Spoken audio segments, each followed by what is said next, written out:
আসসালামু আলাইকুম রহমতুল্লাহ। আরবি ভাষা চর্চার আজকের এই ছোট্ট দর্শে আপনাদেরকে আবারও আমন্ত্রণ জানাচ্ছি এবং সুস্বাগত জানাচ্ছি। আমরা হোয়াইট বোর্ডে দেখতে পাচ্ছি একটি জুমলা রয়েছে। এই জুমলাটি নিয়ে নহবি সরফি কিছু চর্চা হবে। তারপরে এরাব যেটি আমরা সাধারণত তারকিব বুঝি এ নিয়ে আলোচনা হবে ইনশাআল্লাহ। চলুন আমরা হোয়াইট বোর্ডে কী আছে পড়ে নেই। আজকের জুমলা হচ্ছে ক্বালা ইয়া বুনাইয়া লা তাকসুস রুইয়াকা আলা ইখওয়াতিক। এই জুমলাটিতে আছে ইসিম 6টি, ফেল আছে 2টি এবং হরফ আছে 2টি। সর্বমোট 10টি কালিমাত আছে। এই 10টি কালিমার সমন্বয়ে আজকের এই বাক্যটি চয়ন করা হয়েছে, বেছে নেওয়া হয়েছে। এখানে ফেল আছে 2টি, কলা একটি আর লা তাকসুস আরও একটি। হরফ আছে 2টি, ইয়া এটি হরফে নেদা একটি, আর আছে আলা এটি হরফে জার এই আর একটি, 2টি শেষ হয়ে গেল। 6টি আছে ইসিম, আমরা বের করব। বুনাইয়া, ইবনুন এর তসগীর হচ্ছে বুনাইয়ুন, এর সাথে ইয়ায় মুতাকাল্লিম যুক্ত হয়েছে, তাইলে বুনাইয়ুন একটি ইসিম আর ইয়া মুতাকাল্লিম এর দমির এটি আরেকটি ইসিম, তাহলে এখানে 2টি। রুইয়া একটি ইসিম 3, কা জমিরে মজরুর মুত্তসিল 4, ইখওয়াতুন হচ্ছে 5, আর কা এটি জমিরে মজরুর মুত্তসিল 6। এই 6টি ইসিম এখানে আছে। অর্থ হচ্ছে, বললেন তিনি, হে বৎস, তুমি তোমার স্বপ্ন ভাইদের কাছে ব্যক্ত করো না। এই হচ্ছে অর্থ। দেখুন এখানে কলা সেগা ওয়াহিদে মুজক্করে গায়েব, ভাস ইসবাত ফেল মাউদি মারুফ, মাসদার হচ্ছে আল কাউলু, মাদ্দা হচ্ছে কাফ ওয়ালাম, জিন্স আজো ফে ওয়াওয়ি। অর্থ কলা অর্থ তিনি বললেন। ইয়া এটি হরফে নেদা, হরফে নেদা আমরা জানি ইয়া আয়া হায়া আই ও হামজায়ে মফতুহা, এগুলো কি করে ডাকার জন্য ব্যবহৃত হয়, আহ্বানের জন্য। ইয়া বুনাইয়া, হে আমার বৎস।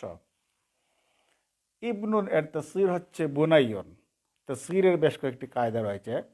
তসগীরের সংক্ষেপে আমি বলছি, অর্থ হচ্ছে ছোট করা, ছোট বাড়ানো। একটি শব্দ যেমন এটি দিয়ে আমি বলি ইবনুন অর্থ ছেলে, এর থেকে যদি তসগীর করি আমি, তাহলে ফুআইলুনের জন্য করলাম, সহজ কথায় বলছি আমি, তাহলে বুনাইয়ন, ফুআইলুনের জন্য আসলো ইবনুনের তসগীর বুনাইয়ন। বুনাইয়ন অর্থ হচ্ছে ছোট্ট ছেলে। শুধুমাত্র ছোট অর্থে ব্যবহৃত হয় না, কখনো কখনো এর বিপরীত অর্থ হয়। অর্থাৎ শব্দটি হচ্ছে তসগীর, কায়দা হচ্ছে তসগীর মানে ছোট বানানো, অর্থ হয় তাকবীর। যেমন ইলাফি কুরাইশিন, কারশুনের তসগীর কুরাইশুন, সেখানে তাকবীর অর্থ অর্থাৎ বড় বোঝানো হচ্ছে। আমি দীর্ঘ কথা বলছি না। আবার অনেক সময় অর্থ দেয় এই স্নেহ মমতার কথা বোঝানো হয়। এখানে ইবনুনকে বুনাইয়ুন বলা হচ্ছে মানে স্নেহের পুত্র। আর তার সাথে ইয়া জমির আছে, জমিরে মজরুর মুত্তসিল অর্থাৎ মুদাফ ইলাইহিতে পতিত হয়েছে ইয়াটি। জমিরের কথা আমি আর বলবো না, এখানে বলে নেই জমির হচ্ছে 5 প্রকার। জমির মরফু, মনসুব, মজরুর। মরফু মুত্তসিল মুনফসিল, মনসুব মুত্তসিল মুনফসিল, আর আছে মজরুর মুত্তসিল। প্রত্যেকটি প্রকারের অধীনে 14টি করে জমির রয়েছে। মোট 5 14 70টি জমির আমাদেরকে রপ্ত করতে হবে, অর্থসহ বুঝে নিতে হবে। ইয়া বুনাইয়া অর্থ হচ্ছে হে আমার স্নেহের পুত্র। লা তাকসুস ওয়াহিদে মুজক্করে হাজির নহি, নহি হাজির মারুফ। বাব হচ্ছে কাস্সা ইয়াকুসু কাসসান, বাব নাসার ইয়ানসুর থেকে। মাসদার আল কিসসাতু বা আল কাসসু, কাফ সোয়াদ সোয়াদ মাদ্দা, জিস হচ্ছে মুদাআফে সুলাসি, একই হরফ 2বার এসেছে, সোয়াদ 2বার এসেছে। তাহলে লা তাকসুস অর্থ হচ্ছে তুমি ব্যক্ত করো না, তুমি কাহিনী বলো না। রুইয়া অর্থ হচ্ছে স্বপ্ন, আমরা ঘুমে যা দেখি। কাব জমির হচ্ছে মজরুর মুত্তসিল। রুইয়া কা অর্থ হচ্ছে তোমার স্বপ্ন। আলা হরফে জার, হরফে জার আমরা জানি, সবাই প্রাথমিক শিক্ষার্থীরাও জানে। বা তা কাফ লাম ওয়াও মোজ মনজু খালা, রব্বা হাসা মিন আদা ফি আন আলা হাত্তা ইলা, এগুলো আল হরুফুল জাররা। ইসিমের পূর্বে যুক্ত হলে ইসিমের শেষে জেড দেয়, জেড দেয় বলেই তার নাম হচ্ছে জার, জেড দাতা। জার শব্দটি ইসমে ফাইলের ছাড়া, তাহলে আলা অর্থ বিভিন্ন সময় বিভিন্ন অর্থ দিয়ে থাকে। আলা অর্থ এখানে কাছে বা নিকটে। ইখওয়াতুন এটি হচ্ছে আখুন এর বহুবচন হচ্ছে ইখওয়াতুন বা ইখওয়ানুন। তাহলে আখুনের বহুবচন ইখওয়াতুন আর অর্থ বাই। আখুন অর্থ বাই, তার বহুবচন ইখওয়াতুন মানে বাইগণ।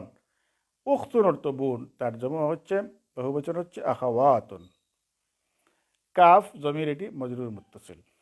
দেখুন আমরা এখানে এরাব নিয়ে আলোচনা করব। আমার উদ্দেশ্য হচ্ছে যে শিক্ষার্থীরা যাতে তাদের জানাগুলো আবার এই ফেসবুকে চর্চা হয়ে যায়, কিছুটা জাগরুক হয়ে যায় আমার আলোচনার মাধ্যমে, সেটাই আমি চেষ্টা করছি। তবে সংক্ষেপে বলবো, দেখুন তারকিবের ব্যাপার। কলা, কলা ইয়াকুলু কাউলান, কাউলান মস্তর দিয়ে এর যে কোনো জায়গা দিয়ে যখন বাক্য শুরু হয় তখন এই বাক্যটি সাধারণত কৌল আর মাকুলা হয়ে থাকে। দেখুন আমি প্রথম কথাটি আমি আরেকটু বুঝিয়ে দিই। কালা অর্থ তিনি বললেন। এই যে কালা তার ফাইল সহ, কালা অর্থ তিনি বললেন মানে হুয়া জমির আছে, কালা তিনি বললেন, এই হচ্ছে কৌল। আর তিনি যা বললেন সে অংশটি হবে মাকুলা। দেখুন তিনি বললেন, কালা তিনি বললেন, ইয়া বুনাইয়া লা তাকসুস রুইয়াকা আলা ইখওয়াতিক, হে প্রিয় বৎস তোমার স্বপ্নটি তোমার ভাইদের কাছে ব্যক্ত করো না, বলো না। এই অংশটি হচ্ছে মাকুলা। দেখুন শেষ পর্যন্ত কালা হবে কৌল আর এই বাকি অংশটি হবে মাকুলা। এরপর আবার আমি বলছি পরবর্তী অংশের ব্যাখ্যা মোটামুটি সংক্ষেপে। ইয়া হরফে নেদা, হরফে নেদা দিয়ে ডাকার হরফ দিয়ে যখন কোনো বাক্য শুরু হয়, এই বাক্যটি শেষ পর্যন্ত জুমলা ইনশাইয়া হবে। তখন দেখুন ইয়াটি বলি আমি, ইয়া হরফে নেদা এর অর্থ হচ্ছে আদউ, আমি ডাকছি। ইয়া অর্থ আমি ডাকছি, মানে অর্থের দিক দিয়ে এটি ডাকছির অর্থ দেয়। তাহলে ইয়া অর্থ যদি আমরা বাংলায় অনুবাদ করব হ্যাঁ, হ্যাঁ মানে হচ্ছে আমি ডাকছি। তাহলে ইয়া মানে আদউ, আমি ডাকছি। এই আজ আমি ডাকছি, কাকে ডাকলাম? বুনাইয়া, আমার ছেলেকে। তাহলে ইয়া বুনাইয়া, হে আমার প্রিয় ছেলে বা হে আমার বৎস, এই অংশটি হচ্ছে নেদা। আর এই যাকে ডাক দিলাম তারে ডাক দেওয়ার পর যে অংশটি বললাম সেটি হবে জবাব নেদা। দেখুন লা তাকসুস রুইয়াকা আলা ইখওয়াতিক, তুমি তোমার স্বপ্ন তোমার ভাইদের কাছে ব্যক্ত করো না, এই অংশ হবে জবাব নেদা। এই দেখুন ইয়া বুনাইয়া, এই ইয়া বুনাইয়া হরফে নেদা, ফেল জমির ফাইল মফুল মিলিয়ে আর জুমলাতুল ফেলিয়া হচ্ছে নেদা। আর লা তাকসুস রুইয়াকা আলা ইখওয়াতিকা, এই অংশটি তার বিস্তারিত সহ হচ্ছে জুমলায় ফেলিয়া ইনশাইয়া হয়ে জবাব নেদা। এখন দেখুন আবার লা তাকসুস এটি ফাইল, ফাইল যখন আমি বলে নিলাম তার ফাইল মফুল মুতাল্লিক এগুলো আমি খোঁজ করব। এই সংক্ষেপ হয়ে যাচ্ছে। লা তাকসুস এটির আন্তা জমির হচ্ছে ফাইল, রুইয়াকা মফুল আর আলা ইখওয়াতিকা মুতাল্লিক। ফাইল মফুল মুতাল্লিক মিলে আর জুমলাতুল ফাইলিয়াতুল ইনশাইয়া হয়েছে, এই জন্য ইনশাইয়া এটি নহির সেগা দিয়ে ফেল শুরু হলে, জুমলা শুরু হলে সেটি জুমলা ইনশাইয়া হয়ে থাকে। যে সমস্ত জুমলা অর্থাৎ 10টি জুমলা সাধারণত ইনশাইয়া হয়ে থাকে, এর মধ্যে একটি হচ্ছে নহি। তাহলে আমরা এটা বানালাম আল জুমলাতুল ফাইলিয়াতুল ইনশাইয়া। এই মোটামুটি আমি সারাংশ বললাম। এখন আমরা আবার গর্বে চলে যাই। আসুন, কলা ফেল আনা জমির ফাইল, ফেল জমির ফাইল মিলে আল জুমলাতুল ফাইলিয়া খবরিয়া হয়েছে কল। ইয়া অর্থ হ্যাঁ, এটি বেমায়না আদউ, এটি হরফুন নেদা বেমায়না আদউ। আদউ ফেল, আনা জমির ফাইল আছে। আর বুনাইয়া, বুনাইয়ুন মদাফ ইয়া মুদাফিলি, এখানে কাছে বিল ইজাফত, মদাফ মুদাফিলি মিলে মফুল বিহি, ফেল ফাইল মফুল বিহি মিলে আল জুমলাতুল ফাইলিয়া হয়েছে নেদা। লা তাকসুস ফেল, আন্তা জমির আছে তার মাঝে ফাইল, রুইয়া মুদাফ কাফ মুদাফিলি বিল ইজাফত লেখা আছে, মদাফ মুদাফিলি মিলে হচ্ছে লা তাকসুস ফেইলের কি মফুল বিহি, বিল ইজাফত মফুল বিহি। আলা হরফে জার ইখওয়াতি মুজাফ কা মুজাফিলি, এই দেখুন বিল এজাফত লেখা আছে, মুজাফ মুজাফিলিহি মিলে মানে বিল এজাফত মজরুর হয়েছে আলা হরফে জারের। হরফে জারটি তার মজরুরকে নিয়ে মুতাল্লিক হয়েছে লা তাকসুস ফাইলের, এই লা তাকসুস ফাইলের। এখানে আমরা বলবো লা তাকসুস ফাইলটি তার জমির ফাইল মফুল বিহি এবং মুতাল্লিককে নিয়ে আল জুমলাতুল ফাইলিয়াতুল ইনশাইয়া হয়ে, আমাদের দরকার ছিল নেদা বানিয়েছিলাম, এই অংশটিকে জবর নেদা এখন হয়েছে। নেদা এবং জবর নেদা মিলে আর জুমলাতুল ফাইলিয়াত ইনশাইয়া হয়েছে মাকুলা। সাধারণত তারকিব শাস্ত্রবিদগণ কৌল এবং মাকুলা বলে শেষ করে ফেলেন, আর সাধারণত এই দুইটির সমন্বয়ে আর কোনো জুমলা সাধারণত বলা হয় না। এই আমরা এই অংশটি বানালাম, ক্বালা ইয়া বুনাইয়া কৌল আল্লাহ তাকসুস রুইয়াকা আলা ইখওয়াতিকা মাকুলা। আজ এ পর্যন্তই। আসসালামু আলাইকুম।